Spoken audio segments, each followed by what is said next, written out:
कृष्णं वंदे जगद्गुरु। श्रीमद्भगवद्गीता। युधामन्युश्च विक्रांत उत्तमौजाश्च वीर्यवान् सौभद्रः द्रौपदेयाश्च सर्व एव महारथा। युधामन्युश्च विक्रांत उत्तमौजाश्च वीर्यवान् सौभद्रः द्रौपदेयाश्च सर्व एव महारथा। पांचाल देश के बड़े बलवान और वीर योद्धा युधामन्यु तथा उत्तमौजा मेरे वैरी अर्जुन के रथ के पहियों की रक्षा में नियुक्त किए गए हैं। आप इनकी ओर भी नज़र रखना। रात में सोते हुए इन दोनों को अश्वत्थामा ने मार डाला। सौभद्र, यह कृष्ण की बहन सुभद्रा का पुत्र अभिमन्यु है। यह बहुत ही शूरवीर है। इसने गर्भ में ही चक्रव्यूह भेदन की विद्या सीखी है, इसलिए चक्रव्यूह रचना के समय आप इसका ध्यान रखें।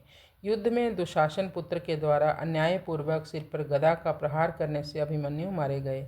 द्रौपदेयाश्च युधिष्ठिर, भीम, अर्जुन, नकुल और सहदेव, इन पांचों के द्वारा द्रौपदी के गर्भ से क्रमशः प्रतिविंध्य, सुतसोम, श्रुतकर्मा, शतानीक और श्रुतसेन पैदा हुए हैं। इन पांचों को आप देख लीजिए। द्रौपदी ने भरी सभा में मेरी हंसी उड़ाकर मेरे हृदय को जलाया है। उसी के इन पांचों पुत्रों को युद्ध में मारकर आप उसका बदला चुकाएं।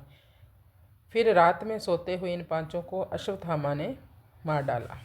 सर्व एव महारथा, ये सब के सब महारथी हैं, जो शास्त्र और शस्त्र विद्या दोनों में प्रवीण हैं और युद्ध में अकेले ही एक साथ 10,000 धनुर्धारी योद्धाओं का संचालन कर सकते हैं। उस वीर महापुरुष को महारथी कहते हैं। ऐसे बहुत से महारथी पांडव सेना में खड़े हैं। यहाँ पर द्रोणाचार्य के मन में पांडवों के प्रति द्वेष भाव पैदा करने और युद्ध के लिए जोश दिलाने के लिए दुर्योधन ने पांडव सेना की विशेषता बताई।